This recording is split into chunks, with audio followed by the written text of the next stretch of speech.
Have you ever had or wanted a pen pal? Well, one of our own Fox 11 coworkers has one. Yeah, and she's been keeping in touch with her pen pal for more than 40 years. Fox 11's Emily Deem shares this unique story on how two women are trying to keep the art and joy of pen paling alive.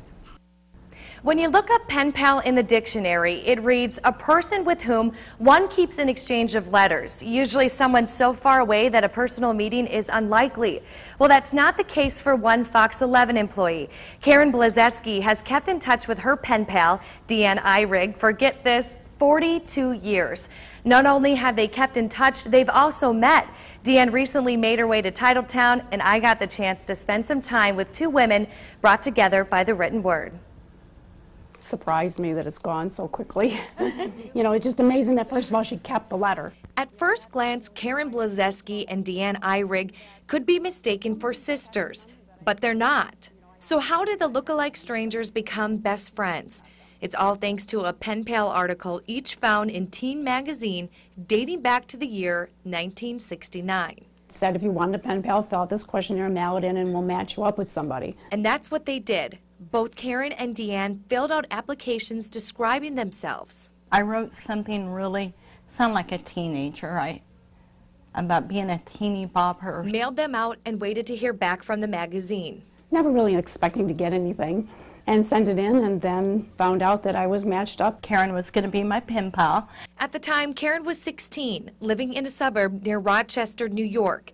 Deanne, 17, living the simple life on a farm near Goodland, Kansas. Two teens, nearly 1,500 miles apart, began writing letters that would soon create a lifelong friendship. I was so excited, very excited. That's how Deanne felt the day she received Karen's first letter. Dated September 3rd, 1969. Dear Deanne, sorry I haven't written sooner, but I've been busy doing last-minute things before school started. As the years went by, the letters kept coming. In their teens, Karen and Deanne wrote about school, what movies and music they liked. Buena Sarah, I don't even remember that movie. Mrs. Campbell, Oliver, the Maltese Bippy with Rowan and Martin. But eventually their conversations shifted.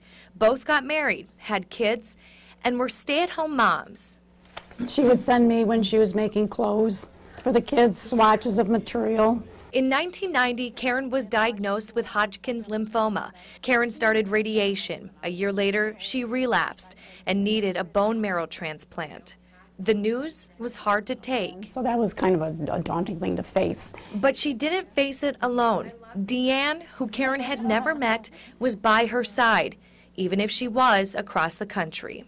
I sent her a pack of self-addressed, self-stamped postcards, and I asked her if she would have a family or a friend write me one every week and let me know how everything was going. Karen did just that.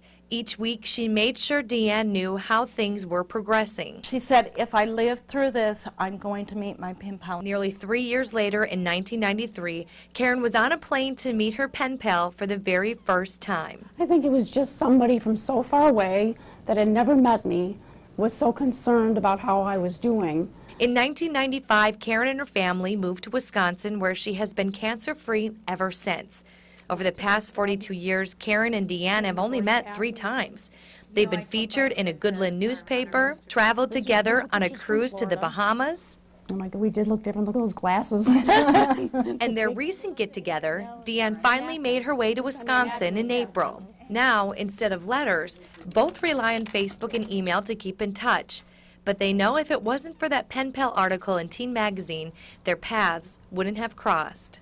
You know, it's just more her friendship that I have really enjoyed. In Green Bay, Emily Deem, Fox 11 News. Emily also asked the women how many letters they've sent to each other over the years. They didn't have an exact number, but said it's probably around 100. Very cool. Oh, and if you're wondering what it cost Deanne and Karen to send their first pen pal letter in 1969, 6 cents. Deanne and Karen also have some tips if you'd like to start pen paling the old-fashioned way, or even pen paling online.